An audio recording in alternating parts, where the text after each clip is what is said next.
podcast is part of the Sports Social Podcast Network.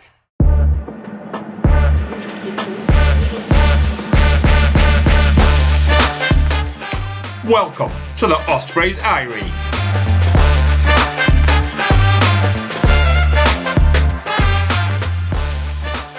Hello and welcome back to the Ospreys Eyrie podcast, the podcast for Ospreys fans by Ospreys fans.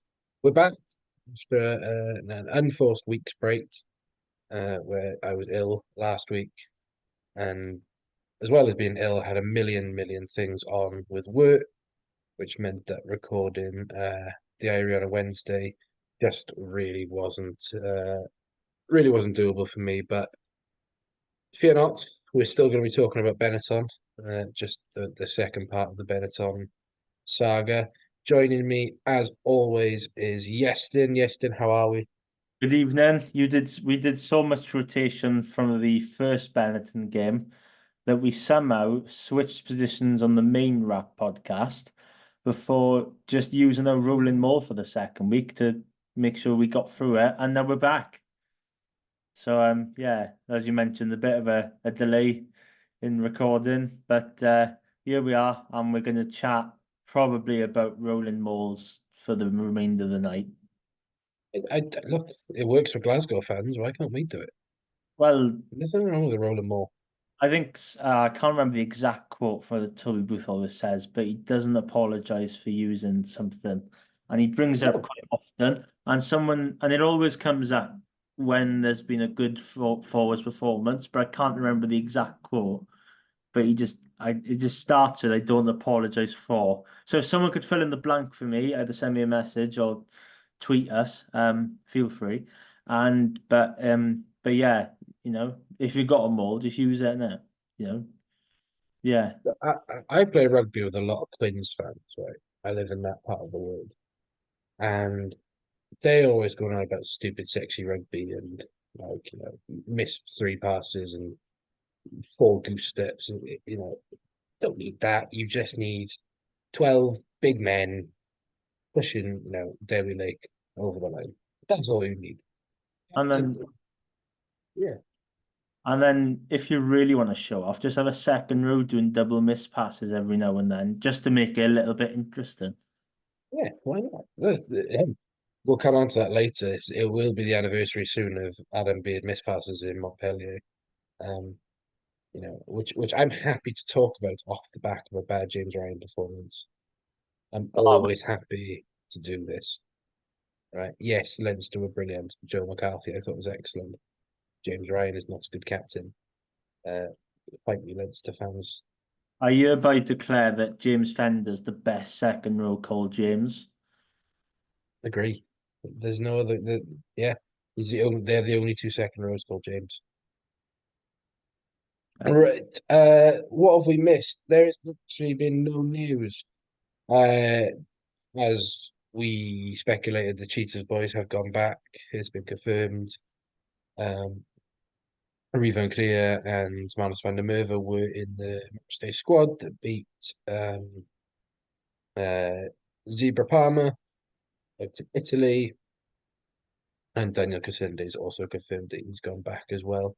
No news yet as to if we are getting any more Cheetahs players. I'm sure it's something being talked about in the background, especially with squad sizes being so small.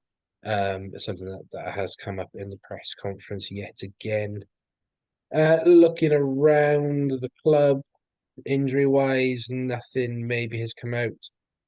Probably sweating over the fitness of Ruben Morgan-Williams after it was like 2 HIAs last. How he survived the first one, I have no idea. Yeah, it looked quite nasty from the replay camera. It looked like the Benetton player didn't he tucked his arm in and went in for the head. Was the first one the knee though? I thought he got a knee to the head. I'm not too sure. The first one came off the line now, which a Dogu scores from. Yeah. Later, and it looks like one of the Benetton forwards kind of goes in to make the tackle, but the ball's bounced off Morgan Williams' knee. Right, that you may be right. And it looks quite a nasty collision, which wasn't picked up by anyone. And no. and the replays look well. I'm not accusing the Benton player of foul play, but it looked like he might not have wrapped fully around the person he was trying to tackle, in this case Morgan Williams. And then he went off. I thought, all right, that's the end of his game, because it did look like a nasty collision from watching it live. And then remarkably he came back on. Yeah. And I'm not so sure what happened in the second one, unless he might have spoken to one of the physios and said, "Oh, I'm not feeling 100%," and then they took him back off again. Or there was another incident. It was a really weird one. So we might be sweating on the fitness of Ruben Morgan Williams, which means we'll probably see Luke Davis start with either Cameron Jones or your mate Rodri on the bench. Have you had any chat from Rodri this week to say that I haven't he's actually, going out? I haven't actually spoken to him, which is a bit of a worry. Because he was training Yeah, pre-match, which he hasn't done much of this season.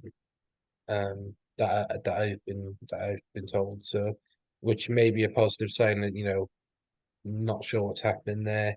The other one that was talked about is Kieran Williams, which was mentioned at the press conference. Doesn't sound like Kieran's going to make it out to Montpellier, which would be a shame. But Owen Watkin I thought Watkin and North played quite well on Saturday. Plenty to work on, but defensively, I thought Watkin was great, and I thought he was decent going forward as well. So I'm not overly. I'd rather have Keith back for Boxing Day, fully fit. Making Johnny Williams look silly. Oh, there it is. Who you can time me? I know you're listening. I mentioned the Scarlets. Yeah, you're bad, I Lee. mean, you only mentioned Johnny Williams. I don't think that counts. Yeah, yeah, fair enough. That's if Scarlets decide to pick a different centre partnership, which apparently they've done every week since Johan Lloyd's been at Scarlets. Was Wayne Pivac back down there or something? Because that's what he did with Will. Has he moved out of Glenheath yet? No clue. Absolutely no clue. He was living in randomly Glenheath of all places. Isn't he out in Which is, isn't he out in Japan now, oh, Pivac? he must, yeah, he is. I like to think he's kept the Glenheath house though. There's a bit of a long commute from Gleneath to Japan every day just to train. Jack and Kieran Williams would just go past like swearing at him every day, like when he left his house. Oh, I don't know, because could have, but I think Kieran Williams would have probably ran through the front of the house somehow, and Kieran would have gone through the door. and probably So like ruined his cup of coffee or something, and yeah. it has. I also noticed on social today that Will Hickey seems to be back in full training, which is really, really good for him. He's had some horrid injury luck, and I really like the look of him on the South Africa tour last year, as did many Ospreys fans. So I really, really hope that over the next couple of months he really gets a string of games together because he looks a serious talent. By all accounts, coming out, he does look good. That Other than that, that's the end of the news. Really, there is no news. Yeah, there's no We've got news. We picked an excellent week to go off the pod because there's been not much news. everyone else has news. Like everyone's got bits of news. Like Ellership leaving the Dragons. Scarlets have got a bit of news. Cardiff probably got Wales Online articles being written up about them every 2 minutes. So yeah, it's been quite reserved really with news. So let's go into the Benetton game then. Were you there yesterday?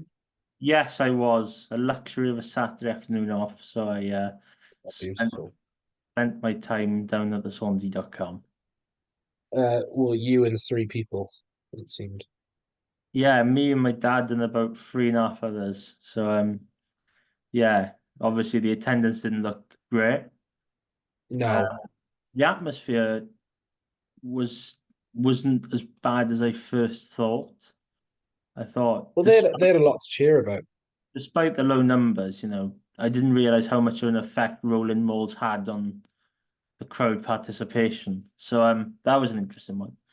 But yeah, it's a bit of a concern with the attendances at the minute. Especially, when you see only 3,300, I think it was in the end. Yeah. turn up for a European game 5:30 on a Saturday. It is a bit of a worry. But for the people that were there, myself included, I think everyone really enjoyed. I was looking at the comments online after the game, Yeah. and there was quite a lot of comments saying, how much it was a good game. And I don't think the Ospreys could have done much more in terms of advertisement of that game. Tickets are as cheap as 10 quid in some areas of the ground. So I don't think there was much that the Ospreys could have done in a way, but I really enjoyed it. Except when Lorenzo Canone jumped on Jack Morgan to make sure he didn't disrupt the 9 following a scrum, which led to Benetton's second try. Yeah, how rude of him. But other than that, it was really good. Yeah, I thought it was. I thought I couldn't get to the game. I chose to. Next game that I will be at will be the New Year's Day game in Bridgend. I refuse to go to the Parc Scarlets, on moral grounds, as well as it being somehow in a worse place than the Liberty Stadium or Swansea.com Stadium. But yeah, look, 3.3K is not great. We know that. The Ospreys will know that, and ultimately it's up to the fans to go down. Um, we as a region have a responsibility to get behind these boys, and look, results will come if we keep winning. We put string games together, it'll go up. We've got Welsh derbies coming up. Hopefully the Bridgend game will be a success. And then we look to the new year to do something. And my grandfather was down there. He was fortunate enough to get to be doing Santa Claus again this year. I've been on in the posh in the prawn sandwich boxes for the players and staff kids. So I said it on the rap pod, and I'll say it here. Big shout out to the guys at the Ospreys, particularly Joe, Duncan Jones's wife. She's absolutely amazing. But big thank you to making him feel welcome, and he really enjoys doing it. The Ospreys are his life. So yeah, really big shout out to them. But in terms of the game, 43-34, it finished to the Ospreys. The Ospreys get the revenge after losing 18-13 the week before in Treviso. Ospreys started off in the 7th minute with Dewi Lake going over from close range. Williams converted. 7 minutes later, Benetton score out wide through Ratave, converted by Umanga. Just 3 minutes later, Gareth Thomas goes over from close range. Again, Williams converting. Ratave responds again 4 minutes later with another try. Once again converted by Jacob Umanga, who I really like in a Benetton shirt, by the way. That's a team that you can easily build around him. And I wouldn't mind him playing for Italy as well. But I think that would give him another 10 option.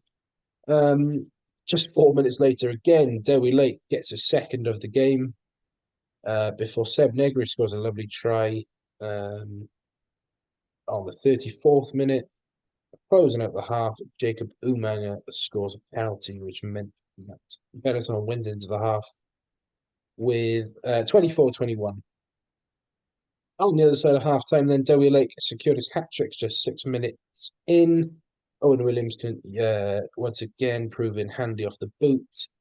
But then just 5 minutes later, Paolo Adogwu, former Wasp man, and Stade Francais centre, goes over.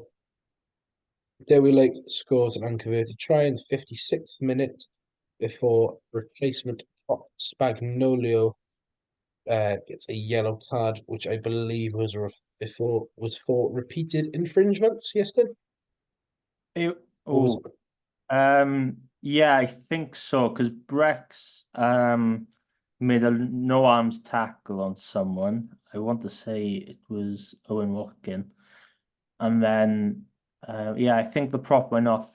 Oh, I can't remember It was near the end. It was in the last 10 The minutes. 75th minute, Spagnolo got yellow carded. Yeah, I think it was repeated infringements. Yeah, I it might see. have been offside. So I believe repeated infringements. Ospreys backed themselves despite Tom Shanklin not approving on comms and went for the corner. The maul came up just short, but inspirational leader Morgan Morris went over with a Walsh kicking extras. 79th minute, Jacob Umaga kicks a penalty to bring Benetton back into losing bonus point range before a Nicky Smith turnover in the 80th minute in front of the post sees Jack Walsh kick a penalty, meaning Benetton only come away with the 1 point. So 43-34, it finished. Let's look at the stats. 6 tries to 4. Can't really ask for much better there, can you? Justin, 10 tries at the .com. Don't see that very often. Normally it's against us. You don't see the Ospreys score 6 very often, do you? At the best No. unless they've scored own tries or something like that. But yeah, it's 6 tries. All right, a couple of them did come off rolling mauls and some very good carrying from Gareth Thomas and Morgan Morris, who's obviously follower of the podcast, I should say. And yeah, it was good fun, end-to-end stuff. Benetton kind of exposed the Ospreys blitz a little bit at times, especially for the first and third tries. I think the second try came off a scrum, and they just jotted down the blind side when everyone thought it was going to the open side. So yeah, so it's bit of a lesson there in terms of maybe the width of the Ospreys' defence. But on hindsight, well, looking through the stats, the Ospreys' defence wasn't as bad as conceding 4 tries bad.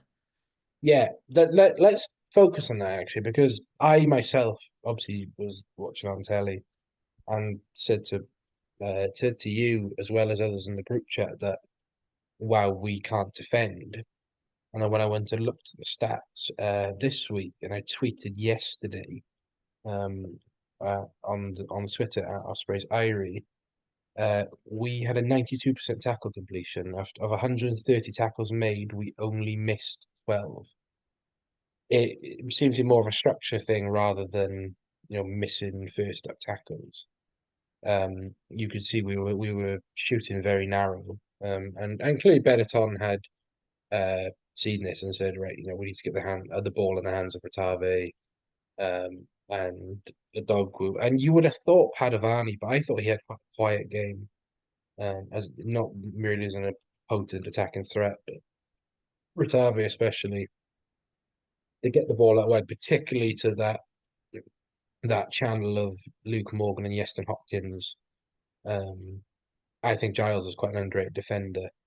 But Luke Morgan and Yeston Hopkins definitely were frail defensively. If I go to the missed tackles stat, this might tell me a bit more. If I go to tackles missed, it was actually so Yeston Hopkins and Luke Morgan both missed one. So you're looking definitely out wide there and it was just literally a space thing. They just moved the ball really well, and Benetton do that. Umang is a great distributor. He was at Wasps.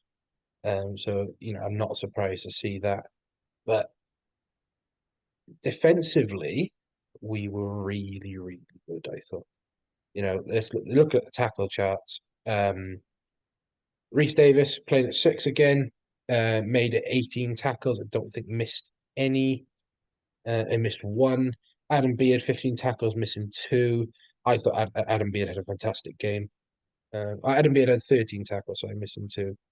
So I thought he had a really great game. And Jack Morgan, again, feels like we say this every week. Jack Morgan, he hit 15 tackles. James Fender hit double digits. So the boys making tackles, aggressive off the line, shutting down the big ball carriers. I can't remember the words Malachi Fekitoa being announced at all. Same with, I know Negri scored a try, but I thought he was quite quiet. Canone, These really really big bounce ball carriers. Thought we kept them really really quiet. Yesterday, how was it stadium wise? Who stood out to you defensively? Well, I was going to say George North, and for the first try, Umaga puts in a superb little offload, which makes him look a little bit silly because North shoots out the line, which is probably what he's instructed to do to try and stop, the ball getting out wide. But Umaga produces a really good offload, so that was good to watch from that perspective. That Benetton kind of made sure that that was their plan and they're going to stick to it, and they did stick to it. But the players you just mentioned there, you're totally correct. James Fender went well, Adam Beard went well, but it wasn't just them all that went well. They defended well too. Rhys Davis has turned into more of a six now. I don't think many had that at the end of last season, but he's certainly growing in the back row. And when you got two players like Jack Morgan and Morgan Morris who are, they're constantly there every week. Okay, they might not be there when Six Nations comes around, but when they're playing at the Ospreys, they're constantly there, playing really well. And it's just, it's something that they're good at, and they just do their jobs. And I think Booth mentioned post match about how the leadership group and how Owen Watkin is the defensive captain or defensive leader, one or the other. And you can see that when they blitz out from defense. Okay, they got caught out a little bit, but you can definitely see the intentions there anyway. And it's just the odd error, maybe allowing Benton back into the game or giving them the platform to attack. And if they clear that up, maybe the odd exit, or well, for the Doggo try the error from the liner, which follows, which results in Morgan Williams not controlling the ball, and then Benton have a chance in the 22. But the Ospreys, the good thing about the Ospreys was they always came back into it, despite giving away a try. They'd always go back up the other end, force an error from Andy Ewan, the Benton 9, who kicked one out on the full, for example. And He didn't have a great day off the boot at all. Andy Ewan, there was evidence he got rattled a bit, but again, I know the depth at 9 really helps with Sam Hidalgo playing, Scarlet's legend coming off the bench. In terms of, you talked there about the sort of the grit and the heart the Ospreys showed, but they go try, they get Benetton get a try back. Ospreys go up the other end. Where does that come from? Does that come from sticking to the systems, trusting the game plan, trusting the kicking game? Ospreys kicked 20 times, Benetton 18, so relatively similar. Like we mentioned, Benetton probably didn't kick as well as they did last week when back at home. Or does it come from just forcing Benetton to do stupid things? Like if you look at the dominant tackle stats, Jack Morgan, Owen Williams made 2 dominant tackles, Rhys Davis, does the aggressive defense and the tight force Benetton to play a bit more, and then potentially give the ball away, putting us back down the field? Where does that come from? you could argue that the togetherness and that could come from the culture that's been installed. You mentioned about how Benton's got to try, then the Ospreys came back. We saw elements of that last year in the home game against Montpellier. So, and a very eerily similar try by Morgan Morris right at the end of both games to, seal the result. So there's probably a little bit of that the majority of that squad they've been playing with each other for over a season, and they are a tight squad from what I hear. And I think maybe the individual errors give Benton the opportunity to score tries, but maybe I'm not sure if they thought about maybe running it from deep. Of course, that hooker made that line break in the second half before being chomped by Derry Lake. But but the kicking stats were remarkably low compared to the week previous, because Benetton made 38 kicks the week before in the URC game. And the Ospreys did more than that. They kicked the ball 42 times last week in the URC. So it's probably in terms of the game as well, how end-to-end it was. I think the URC game the week before was a bit stop-start in a way. There might be the odd handling error or, and maybe the ball going out of touch a little bit more. So I think that probably the less kicking probably suited the Ospreys defense a little bit. Because it was, because Benetton would go multi-phase to score quite a few of their tries, except for the second one, which they scored off first phase. But I think it's just, I don't know how I'd really put it. I think it's just the togetherness of that Osprey squad, and they're developing leaders throughout the squad. Jack Morgan, Dewi Lake, Will's co-captains, Morgan Morris, who's now kind of taken over as Ospreys captain because Justin Tibrick's injured. Owen Watkin was mentioned as defensive captain in the press conference last week. And then George North was given a bit of praise as well. Absolutely. Wasn't imperious, or as imperious best, but the knowledge and wisdom he imparts. Other than that, looking a bit then at where it went right for the Ospreys, I think it's really easy to say they just hit rolling balls. Benetton gave away, I think, 11 penalties, and when you back yourselves to kick for the corner, which the Ospreys did a lot. They did it at Leicester last season. When they went away to Montpellier, actually last season, the more Sampari, they forced yellow cards. And Montpellier would be smart to this time. I think they'll look a lot at, but you can't equate for raw power. And as someone who does mauls at a very, very low level, how you structure and how you set up that maul is so important. And having the right callers, having the right jumper, where you're hitting at the floor, where you're hitting through. Things like that, they all make a difference. And it's clear Toby Booth and Richard Kelly have sat down with Beard, Fender, Dewi, Sampari, Ethan Lewis, all these different people to be like, this is how we want to structure this more. This is what I need you to do, and how we're going to use this as a weapon. Because it was just, it just hits ahead of steam and goes. But where we really made Benetton hit and where it sits best in stats is obviously lineup percentage, 100% for Dewi Lake. He's really, since the Elias sort of conversations this season when he came back against the Lions, Elias has been wildly inconsistent. Dewi, I think, has been on a really upwards curve. Was brilliant against the Scarlets. Obviously didn't play last week, and was perfect off the darts this week. In terms of our attack, Ospreys passed the ball 208 times. Something what you see a lot. Especially the tip on into contact. Adam Beard puts people into contact. Morgan Morris passes 6 or 7 times a game.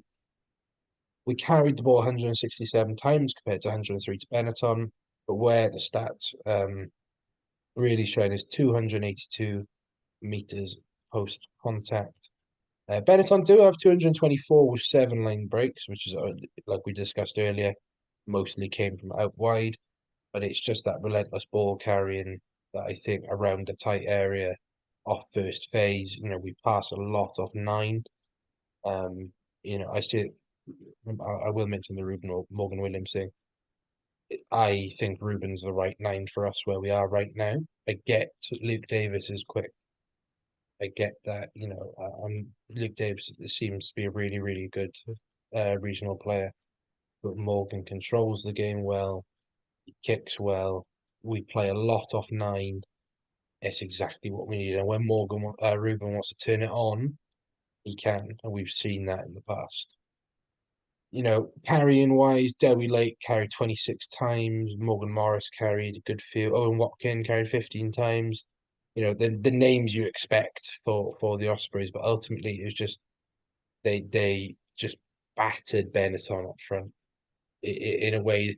Not like you batter the Scarlets a couple of weeks ago in that you suffering, drawing penalties out of them and things like that. You're in this case, it's just like hitting a brick wall constantly until it falls.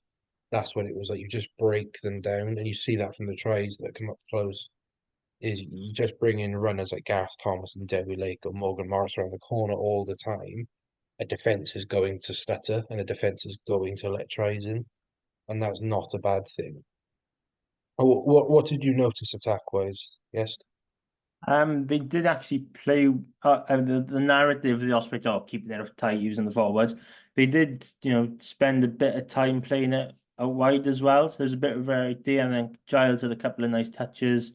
They were trying to expose Benton out wide as well. It wasn't just always a forward dominant, display. I think in the build up to the Gareth Thomas try, there's some nice touches from mainly from everyone involved, forwards and backs combined. In there was times where Gareth Thomas was standing out in the 13 channel, which was rather interesting. And then we got the likes of Keelan Giles, Owen Watkin, George North. Why trying to break through and expose the Benetton defence out wide. And then once they probably reached the 22, they just all got tight and go back to your basics and just use the forwards, use what works for you, use the dominance that there was up front, and it all goes back really to that first rolling maul right at the start of the game, where the Ospreys just sat up a maul. I think it was round about the 10-meter line, and they just kept going and going and going, and eventually forcing out a penalty out of the referee. And then kick further on downfield and copy and paste really, and do them all again. So yeah, despite the forwards dominance, there was some really nice touches. Okay, they didn't result in tries.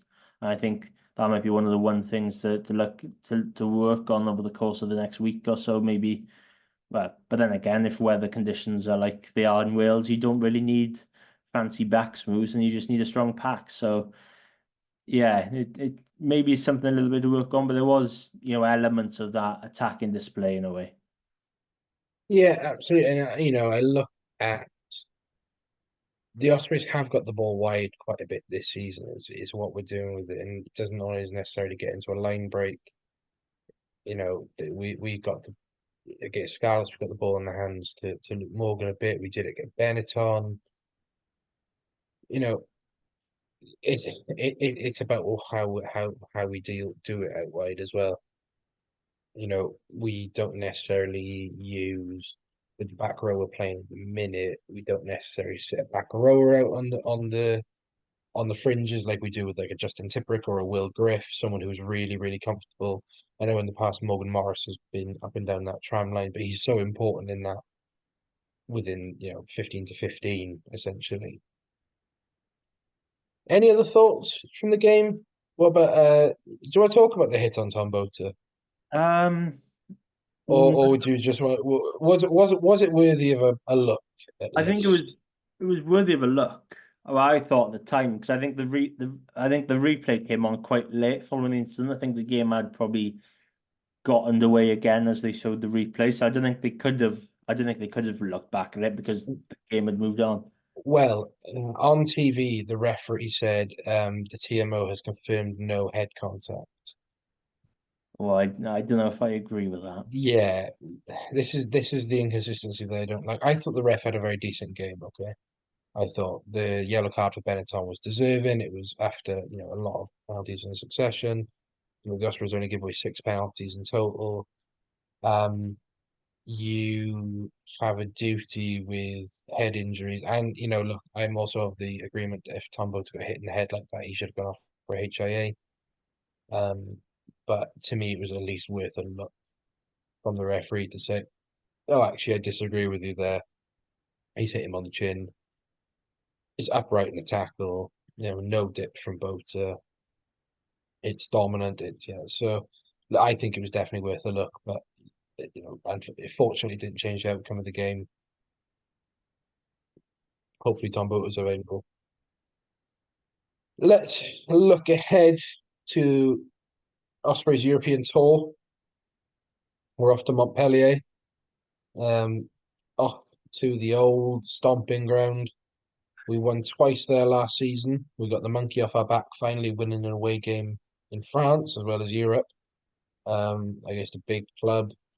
Look, let's get out the way early. Montpellier and not having a good season. They sit rock bottom of the top 14. They have one win this season, I believe, and that was against La Rochelle.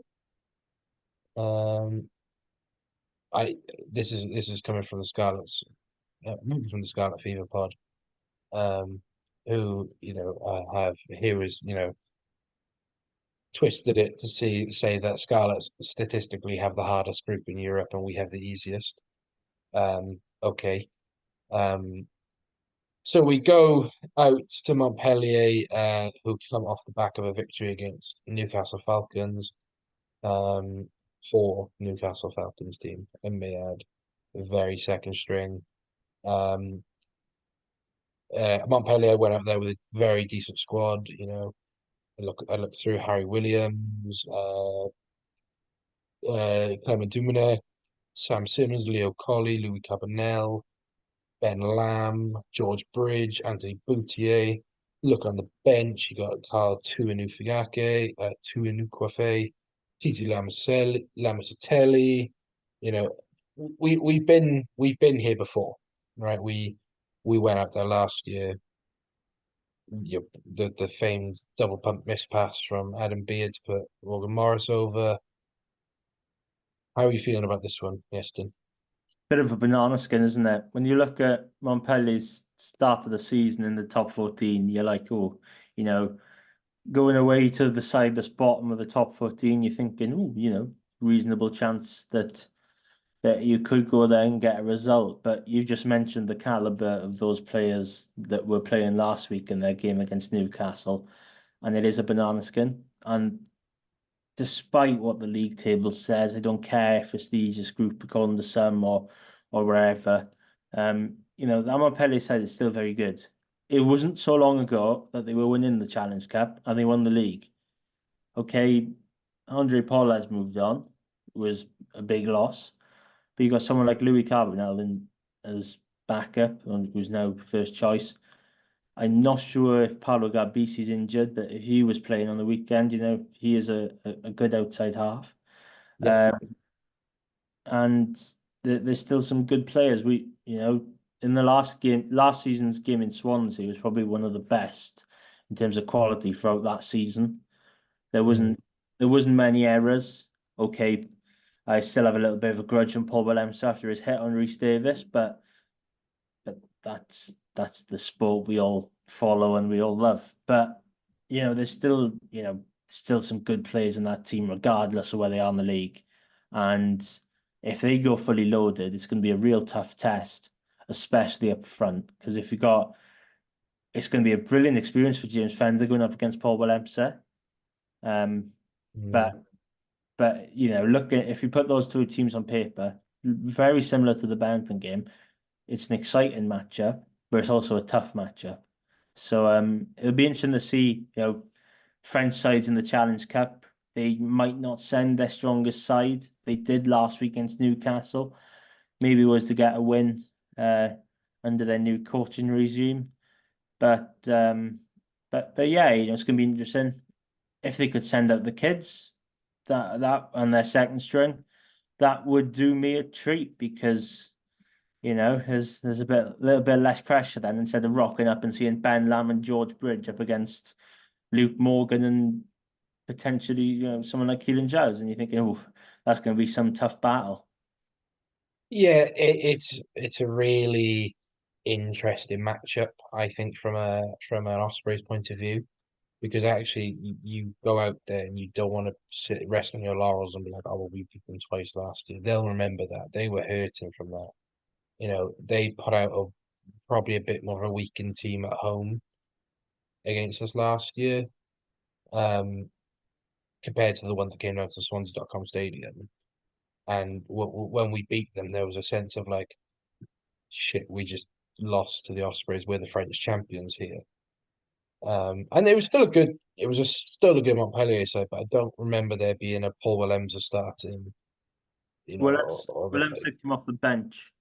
Willemse definitely came off the bench, but the compared to the squad they sent down a week later, you were thinking like, yeah, I actually looking at. I just searched it up here.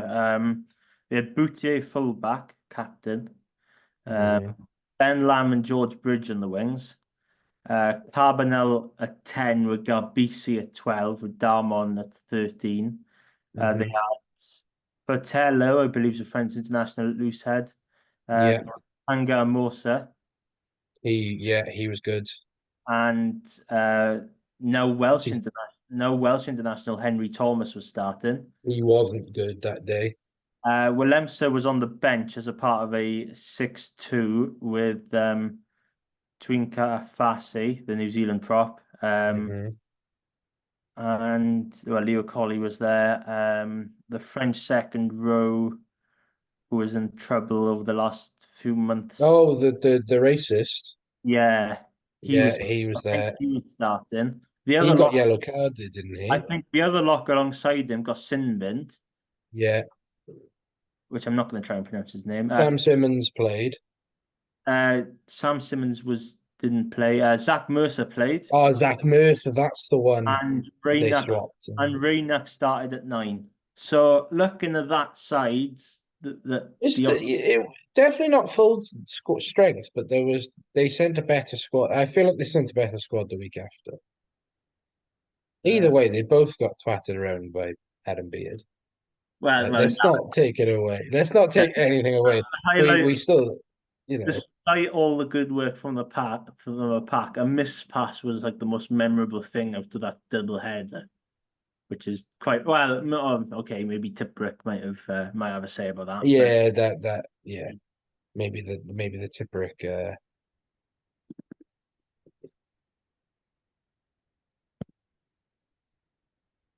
I think still strong sides for both legs. I think. Yeah, and you're gonna get strong sides from that French team. Where I think we can definitely target them again is the lineup. They only had a 70% lineup completion rate up in Newcastle. Um, I expect we'll talk about squad predictions in a minute, but the front row we may have a little change around. But yeah, it's a really tough one. I think it's such a banana skin game for us. We have to go out there and I think target 2 points at a minimum. And be like, if we can come away with two, like a losing bonus point and a bonus point, I'd be really happy because it means we just have to beat Perpignan at home essentially to qualify top, I'd imagine. But actually, I want the win, and I'd rather get 4 points. You know, if we go through at top, we play a weaker team in the round of 16 than we would, which we're still the Ospreys, so we will lose, and it'll somehow be Stade Francais again. Paris will somehow be there, and yesterday night was as we sat here with egg on our faces. And the game will probably be moved to the Principality Stadium as well, Yeah, just for old time's sakes. just for old time's sake, yeah, just to piss us off even more. Let's have a go at doing our squad for Montpellier away. Bear in mind, we have no idea on injury updates. Okay, we literally have zero insight into the squad. Ospreys, I know you're listening. Please send us squad updates. Um, let's have a look. I will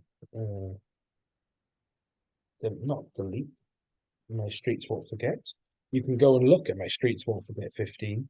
A lot of love for that. Big thank you to Kalen for tweeting his Munster one as well. That really helped bump up the numbers. I think Liam, everything kind of rugby, did his as well. Please have a go for your team doing your Streets Won't Forget. I think there was a Scarlets one published as well. So big thanks to Robbie for giving us that idea. But give us more themed 15s as well. I want to do more. I might try and knock up I suppose Christmas themed 15, but definitely give us more themed 15s. They're really good fun to do. yes, then I really enjoy going back and forth on these on our Twitter DMs. Right, let's have a look. Yes, then, who are we starting at Loosehead at Montpellier? I'm sticking the same front row that went out there last year. Oh, right. So you're going Gareth, is it? Yeah, I think he's going to take out Nicky for the scrummaging ability. Um, uh, we both saying Dewi. Oh, are you saying Sam Parry? I'm gonna stick with Sam Parry. I think You're I going to say know Sam Parry. it's harsh on Lake, I know, and he scored 4 tries, but I might have one eye on Boxing Day. Just Yeah, I get you. just I in think he's going to case. start Dewi. Knowing our luck, we pick a bunch of injuries this weekend, and it all goes Oh, wrong. don't say that now. And then Tommy Boter. I think we're both. Yeah, Uh, both in I agreement. think Boter will start. Moving into the row, I think he'll stick with the same second row we've gone with this week. Yeah, I think so too. Yeah, Realistically, we not knowing any back rowers coming back. Tipper's not back. No news on Griffiths, Ratty. So safe to say that we could be seeing. So let's go with Adam Beard at 4. Beard.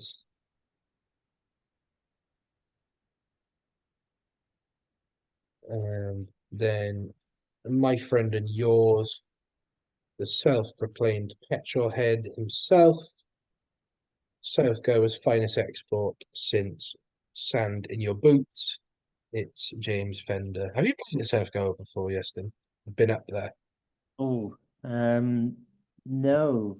Oh, So for those who haven't been at South Goer before, it's a beautiful looking pitch. You go through the loveliest part of Mumbles. You go up. You go, past some really beautiful landscapes, and you get up there, and it's the most windswept place I've ever been. There's sand everywhere. It gets everywhere, and it's always just any time of the year, the wind chill is horrific. And they were a gnarly bunch to play against as well. So no surprise James Fender came out of that thriving. Who are we going with at 6? probably Reece Davis again. Yeah, absolutely. I don't see why we would swap that. He's a line-out threat. He's, I think, probably the most underrated player in Wales at the minute. Yeah, I think Definitely the most underrated Welshman. he's had an underrated start to the season as well by playing Mm. both lock and six. So yeah, I think I- sixes again. in my one and only time I will praise the Scarlets. He's had a very similar season to Alex Craig, I think. Who's had a really good start to the season with the Scarlets. Um, but Alex Craig is Scottish and plays for the Scarlets, so I will, disregard him. At open side flanker, there's only one man for the job there, surely, isn't there? Well, I don't think he played in the fixture last year. Am I He right was in off the saying? bench. He was off the He bench. was off the bench. Jack Morgan, and then with Morgan Morris at 8. The only thing that's missing from this team is Ethan Root's whacking advertisement boardings. Please stop doing this to me. Every week you mention Ethan Roots, I get more and more sad because he was in France this week. He beat Toulon away with a Henry Slade last minute penalty kick. I'm so happy for him that I thought he was going to go out there and maybe be like bench warmer, Premiership Cup starter. But he's really smashing it, and it just shows how highly rated he was at the Ospreys, and full power to him. He's a nice bloke and an even better blindside flanker. Um, 9. This is where it probably gets a bit tricky now. What I are we think saying? probably Luke Davis. I think he earns enough credit from the Benetton performance. I think the Benetton Yeah, URC performance, I should say. I think it'll be Luke Davis as well. I just don't think Ruben is alive right now. I think somehow how he was on that pitch, I will never know. 10. This is a tricky one for me because Owen went really well, but I don't want Jack to stifle his momentum because I thought he was playing really well. But I'm gonna go with Owen. Are you sticking with Owen? I'm sticking with Owen. Yes. Yeah, I think Owen rightly faced a lot of criticism after his performance out in URC Benetton, but I thought he was back to his best on Saturday. Kicked everything bar one, I think. Yeah, one touchdown conversion off his wrong foot. Yeah, well, you can forgive him for that. But well, positive from the URC game, he made a couple of rip tackles as well. Just He out tackled well on Saturday. On Saturday, of he nowhere, he'd just prop up and he'd be the second man into a tackle and he'd just rip it out of the bench. so Benetton, I think, clearly targeted his channel, but Owen Williams stepped up. He made 11 tackles, two dominant hits. Yeah, so I thought really, really good balls from him. Left wing. Um, Keelan Giles, isn't it? All Yep, full absolutely. Keelan Giles for me as well. Good to have him back. He's just bags of fun. 12, uh, Owen Watkin, I'd imagine. Yeah, defensive Um, captain. defensive leader. 13, I'd imagine we take out North, would go out. Again, didn't have he had a much better game than he did against the Dragons. Um, Hopefully him getting a run of games under his belt means he just has that bit more momentum. On the right wing then, um, unless for a freak accident and Harry Houston comes in, it'd be Luke Morgan, wouldn't it? Has he played every game this season and only picked up one yellow card? Don't say that. I just want to say I Didn't was he get yellow carded out in Montpellier last year and should have had another yes, one? He should have yes. had a It red. was, he got He had a he deliberately knocked the ball on for one attack, and it came just before yeah, half time as well. And there was a massive defensive shift to basically avoid conceding a try. And I can't remember the second one. Was it a high tackle or something? Might have yeah. I been. think it might have been the other way around actually. I, but definitely, like he should have had a red card. Um, but look, wouldn't change him for the world. And then 15, the child, Destin Hopkins, um, because Max Nagy has no leg. Jack Walsh for fullback, anyone? Do you know what? It crossed my mind, but I just feel that if we're going to have Walsh on the bench, he's better off on the bench than he is at fullback because otherwise you're just wasting an attacking talent like Hopkins. Yeah, my only other argument to that would be Matt Prothero, but he's only just Again, into it. yeah. Let's look at the bench then. So obviously I was the other way around. I think it would be David Lake. You think it would be David Lake. I think it would be Sam Parry. 17. Oh, congratulations to Sam Parry, by the way, on the birth of his newborn baby. Congrats to all from the Ospreys Area podcast. Really, really, really good news. Lucia Prop. We swapped around on this as well. Nikki Smith for you. Gareth Tom for me. Gareth Thompson's best performance of the season. Yeah, I think Garton probably deserves another run though after his performance. I think if Lake didn't score 4 tries, Garton was very close to winning man of the match. He was very, very good. 18, are you going with Big Sexy or are you going with the Citroen C4? Oh, um, that's a tough one to pick, isn't it? I think it'll be Ben Warren. I think it'd be Ben Warren as well. He's settled into that role nicely now. As much as I'd like to see Reece Henry score in the corner to win the game, I think it'd be Ben Warren. Uh, do we have, well, lots. This is where it gets tricky. We're going to see Harry Deeves in at 19 again. Yeah, I think so. It was a brief Right, cameo last week, wasn't it? right, the Beast in the air from Pontyclean. And then we saying Tristan Davis. Yeah, I think he warrants a European game after URC Benetton. Again, was on the bench, had a very brief cameo last week. Even come on. 21. He did come on, I believe. We might have. I can't remember. I remember Deeves come on because of his cap. Yeah. His cap.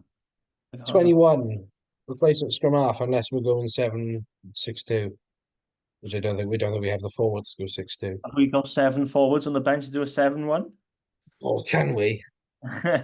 Will uh, Hickey is going to be in 22. Who are we saying? I think Cam Jones. You're going to go Cameron Jones and scrum half and not the loose head. From what I've seen, he looks quite quick. I So will go Cameron Jones as well, but I would not be surprised if we saw another short ginger player in Roger Lewis. he'd have a go at you if you called him Ginger. Like he'd really have a go at you for that. He's your friend, not I mine. might pass on the message to him. Fine. Another short player who's played for Swansea recently. There we are. I'll do. Replacement flying half or 22. We go both in agreement. Jack Walsh here. Yeah. Notice how we didn't play Luke Scully this week because it wouldn't be fair on Malachi Fekitoa because he demolished him. Luke Scully demolished him the week before. Yeah. What did Luke Scully do wrong to be completely dropped from the 23? That is the question of the week, isn't it? He was just too good. We have to contain his powers. Finally, are we both saying Matt Prothero? Yes. So I would not be surprised if Matt Prothero starts ahead of Luke Morgan. I would like to see him start for the chaos that he'd bring, but I think I'd Yes, be another week on the absolutely. bench then. Right. So our squads to go to Montpellier are uh, I'll go with Yeston's first. Yeston has picked Gareth Thomas, Sam Parry, Tom Boter, Beardy, Fender, Reece Davis, Jack Morgan, Morgan Morris, who I'm just going to assume is captain, Luke Davis, Owen Williams, Keelan Giles, Owen Watkin, George North, Luke Morgan and Yeston Hopkins, Debbie Lake, Nicky Smith, Ben Warren, Harry Deeves, Tristan Davis, Cameron Jones, Jack Walsh, and Matthew Prothero. I've gone for a very similar team. I have gone for Nicky Smith, Debbie Lake, Tom Boter, Beard and Fender in the engine room, back row, Davis, Morgan, and Morris. Backline is exactly the same. Luke Davis, Owen Williams, Keelan Giles, Owen Watkins, George North, Luke Morgan, Yeston Hopkins. On the bench, Sam Parry, Gareth Thomas, Ben Warren, Harry Deeves, Tristan Davis, Cameron Jones, Jack Walsh, Matt Prothero.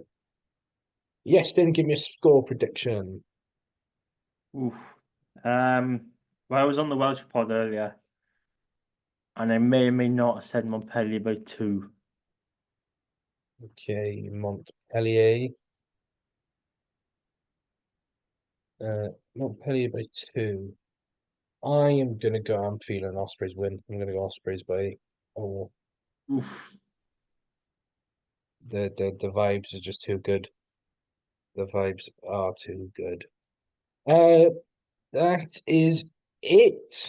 For us tonight. Relatively short one, I believe.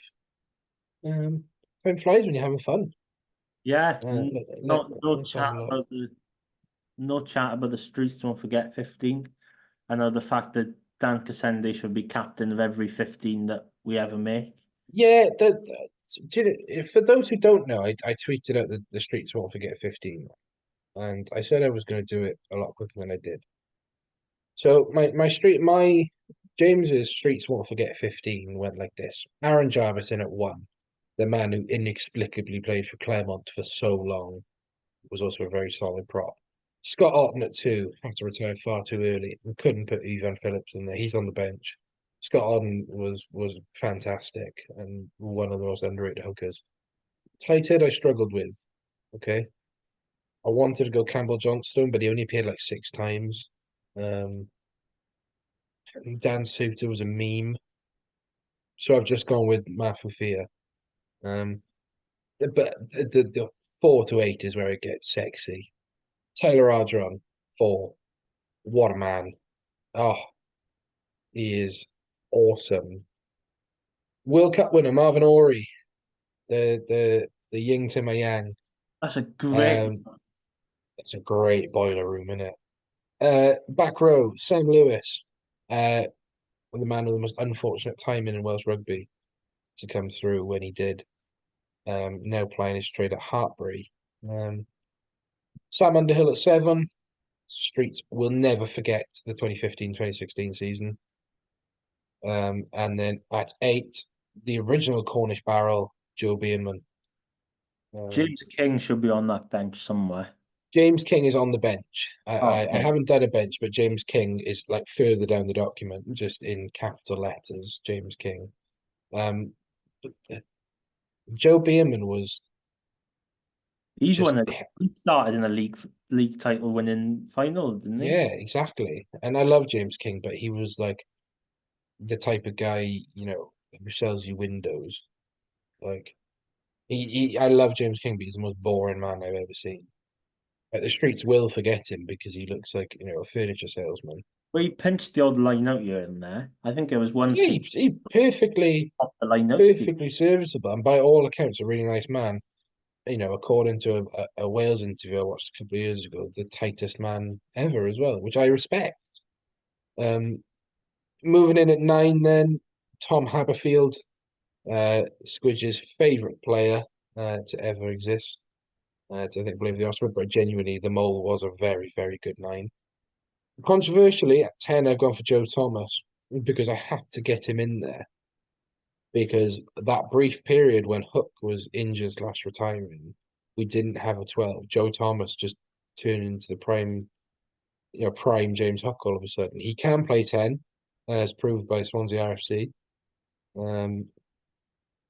As everyone says Stephen Myler, but Stephen Myler's not streets won't forget. He's a club legend. Yeah. Like when we do make a Hall of Fame, Stephen Myler will be first ballot. The streets won't forget Stephen Myler because he's a myth. He's an urban legend.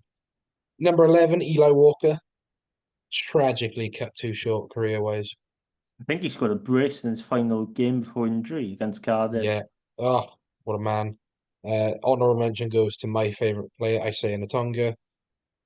Shout out the hat trick against Cardiff. Blues at 12, Josh Matavesi, the most outrageous dummy in in World Rugby. 13, the rugby trainer, Ben John. Vastly underrated player, I thought. His career tragically cut short at the Parker Scarlets. 14, Jeff Hassler. Boom, boom. Canadian boom. What a man. I'll never forget being sat in the West Stand. I think it was a New Year's Day game against Connacht. But it was definitely against Connacht, and he's running down the left-hand side of the pitch, goes to score a try. I think it might have been Caelan Blade or someone like that, runs into him and goes about 5 meters the other way because Jeff Hassler just sends him basically into row 1. And then at 15, this is more of a tribute to Andy Howell, that Matthew Morgan, Nipper, prime Nipper at Ospreys was just unplayable. I think was it that try against Edinburgh? You might know the one I'm on about, where he's just carves or he weaves through a defence. There's a try against the Dragons, which he either set up or scores, which Nigel Owens falls over after a tackle from Toby Faletau. I can't Yeah, remember if he finished that one off. but Honourable mention to your bench should be Hanno Dirksen. yeah, Just Durko's definitely in there. scored against Edinburgh when it was like snowing and he just chipped and chased from about 80 But meters. just Hanno Dirksen in general, like a bloke who came over and just threw himself into the whole culture of the Ospreys. We've already mentioned James King. Definitely goes in there. Obviously, my hero and yours, Daniel Kasende. Um, who else would go in there that just With fit? Dimitri High fit as a bench tight end. Again, this is where I think each club legend comes in because our hip was just for years was a cornerstone of the Ospreys and had 100 odd appearances. The streets will never forget him, but I don't know if he makes it into the 15. And does Ashley Beck squeak his way in somewhere? Because he's close as well, but I think he's more of a club legend. He's club legend, but wasted talent, 15, in terms of just blighted by injuries. Um, who else would go in there off the top of my head? Dan Baker goes in the blighted by injuries 15. Who else? And just no one off the top of my head. We've mentioned James King. Someone mentioned, I think it was Hugh Griffin said Rob McCusker. No, You give a really silly free kick against Saracens in Europe. yeah. So that Dan was Evans maybe for just the sheer amount of tries he scored, but he goes into in his club peak. legend status. Like Dan Evans from what 2016 to about No, before that, I'd say 2014, 15, I'd say. He was 14, just 15 unplayable to about the time he kicked Teddy Thomas in the head. until he discovered Deliveroo. Yeah, but 2019, say. Probably. Off the top of my head, I can't really think of anyone else. I'll have to go back in. Tweet us at Ospreys Irie. Tell us any theme 15s you want us to do, and any more to the streets won't forget 15. We'll add it to the Twitter. Yes, then where can we find you on X/Twitter? Yeston_Thomas21. Are you on Blue Sky yet? Do you have a code? Yes, I have, and I've got an invite code. So if anyone wants to hop on that, send me a message. I got a code apparently. So I don't think I have a code because I'm not actually finished setting up my profile. But you can follow me on Blue Sky. It is James Reese 8, which you can also follow. Oh, I do have one invite code available, guys. If you do want me, I am on Blue Sky at James Reese Blue Sky. I have an invite code available. Please drop me a message. Be great to have some. The Blue Sky is generally full of Leinster supporters. Yeah, if you are an Ospreys fan, get on Blue Sky and get following us very quickly because it is hell on there, and there's not only the Chino wearing Leinster supporters. There's like Cardiff supporters on there as well. Looking at you, Doc. Who else is on there? Scarlets fans. Ed Jenkins is running wild on there. Right, please get on Blue Sky, Ospreys fans. You can tweet me at James Reese 8 on Twitter. My DMs are open. Hopefully, we're going to have a break over Christmas now. It's unlikely that we're going to record next week. It's something that we'll have to sit down and do and talk about. As Lee mentioned on the main rap pod, we're hopefully going to be recording some super cool Christmas stuff over the next week. So that'll keep you guys fed over Christmas. We will be back definitely to review the Boxing Day game against the old enemy. Well, it depends if we win or not. Yeah, it depends if we lose. But I will try and think about doing something, a little preview beforehand, maybe with Hugh from Scarlet Fever. We'll see. But other than that, you can see us at Ospreys Irie on Twitter. Go follow the main pod, Rap. I'm a main presenter on there now. For some reason, they've let me run wild on there. Yeston's appeared on there numerous times. You can check out Time Central Podcast, Scarlet Fever Podcast, and the Dragon's Lair Podcast, as well as Yeston. Where else do you appear on? Pontypridd RFC Match Post. Not Pontypridd RFC. What do you record just before we do this podcast? It is the Pod Cymraeg, so Welsh language podcasts. I think it's Pod Cymru. I think the Twitter at is Pod Cymru. That's the one. If you are blessed enough to listen to understand the language and speak it, get involved with Pod Cymru. It's you and Carwyn from Cardiff Central, who's great. Both really great. I had the pleasure of sitting in and listening on their recording the other week. It really is an exciting Welsh language podcast. Other than that, we will see you maybe next week. We haven't decided. We have a Christmas to enjoy as well, but we will see you definitely in the new year. This has been the Ospreys Irie podcast. Thank you very much.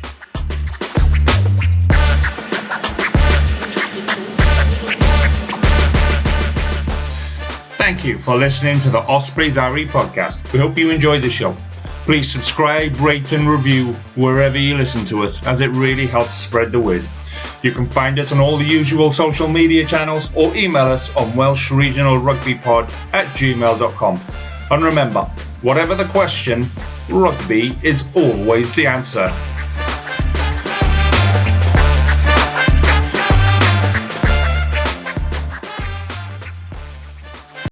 Sports Social Podcast Network.